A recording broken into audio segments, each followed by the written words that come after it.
Hello, my name is Kyle Feastmantle. I am 26 years old. My pronouns are she, her.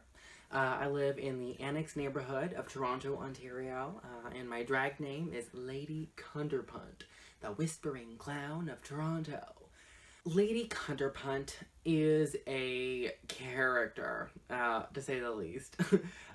Lady Kunterpunt is a clown and a living cartoon character. I always kind of associate Kunterpunt with Barbie, actually. Um, Barbie has this way of being able to wear 100 different hats.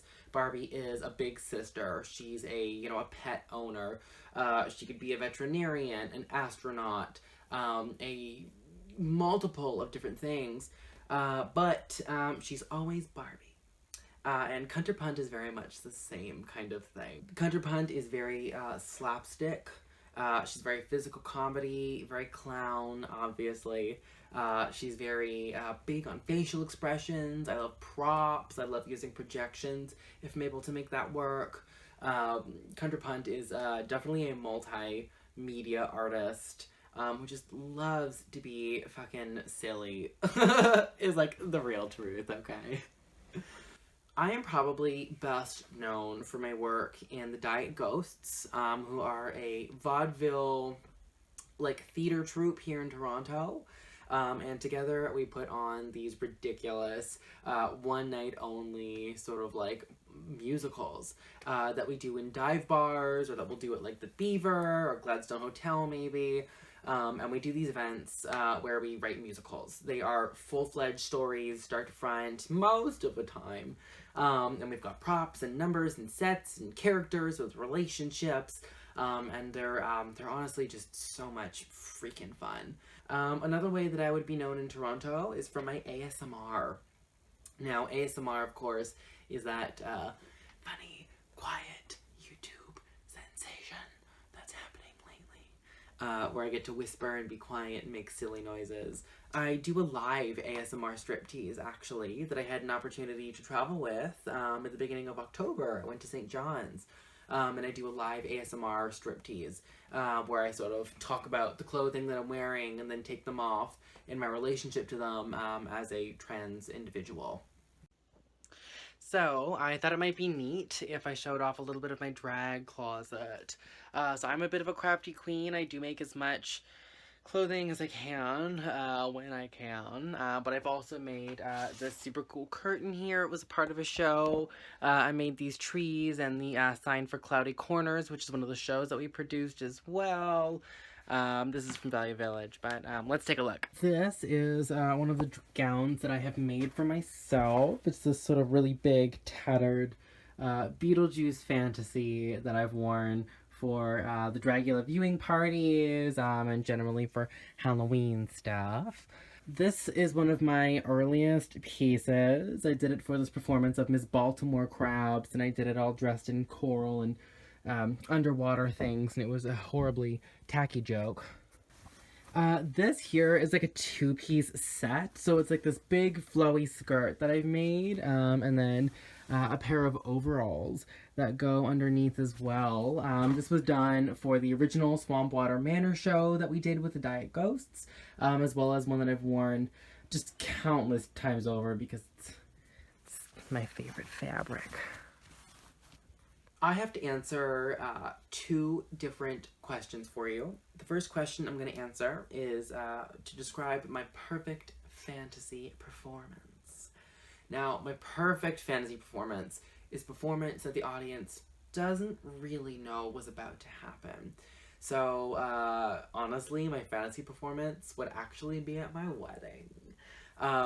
Ideally, nobody knows that it's going to happen. And I'm late. It's 5 minutes, and then 10 minutes, and then 15 minutes. And then I am, at the very last minute, I burst open the doors, and I've got this big poofy gown, and it's fucking huge, and I run down the runway, and they have to play the music really fast, and I run up, and then I run up, and I get on stage, and then the music shifts, and immediately, everyone in the room realizes, oh my god, this isn't a wedding, it's a drag show. and I begin to burlesque the entire dress off. It comes in a series of layers. The whole thing is made by hand by me, and it's just magical. That's like my true fantasy performance. Now, the second question I'm going to answer is what have you survived and how did you survive it? Now, what I survived, I was jumped, we'll say, in the summer of 2017. And this is during the time that was kind of like before we knew. So this is during like when Bruce MacArthur was active here in Toronto, but before we had a name for him, and before we had suspicions, and before we sort of knew what was going on, you know. And this is also during a time when I was really just beginning to explore my gender identity. And so I had gone out to an event and I was presenting full femme, not drag, but presenting femme. And I was walking home and I was coming up to my house, and I was reaching to get my keys to get to my house because I was so close. And I get taken down by this group of guys. And in that moment, I honestly believed that I was gonna die. I really believed that was it. And there were a lot of just swarms of thoughts of, you know, what would my family think? Would they blame me? Would they understand that I was a victim? Would I go missing? Or would there be a body? Would there be evidence? Would they ever get closure? Would my roommates be safe? Because they were just right there and I had my keys and it seemed pretty obvious. You do a lot of thinking in those seconds. And so for me, that really shook me. And I wasn't able to leave my house for a long time, and I couldn't go to work, and it really set me back in a not fun way. But eventually, I decided that I was sick of being so scared and weak. So I decided to scare the shit out of myself, because at that point I had figured that I had faced the scariest thing I ever would. So I said, let's scare the shit out of myself. I want to go do drag, and I want to go get naked. So that is exactly what I did. My first ever drag performance was at Amateur Strip Night, judged by drag queens. I did it, I practiced my clown makeup, get ready, go, I take off all my clothes, I do the full thing. It's so much fun. And of course, there's this magical moment that any performer knows, where you go on stage and everyone is on your side and they love the performance and they're cheering, and there is a certain magic that happens, I suppose. That magic helped me, I think, to regain control of my body. There's definitely a loss of a sense of self that happens when you are beaten like that. And it was really cool to go out and do the thing and reveal my body and be this crazy character and feel empowered and feel like I had control over my body, and you only saw as much as I allowed you to and when I told you you could. And it was really healing. It was really fabulous, honestly. And that, I think, has given me the tools to survive and to continue to survive.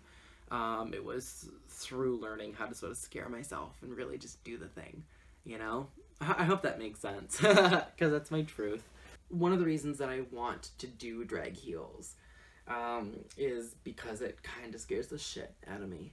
I honestly feel like being on camera and having to sit down with this group of kings and queens and non-binary individuals and face your, you know, reveal your heart and expose yourself and learn a thing, I think is quite nerve-wracking, not something I've really done before. I've never done any theater training. I've never had the opportunity. I fell into drag and acting and all of this theatrical stuff really quite accidentally. So having an opportunity to sit with cool queers who want to do the same thing or are doing the same thing, I do think would be very I think it would be very beneficial. I think I'd learn a lot. And I think that would be a cool opportunity if you would give it to me.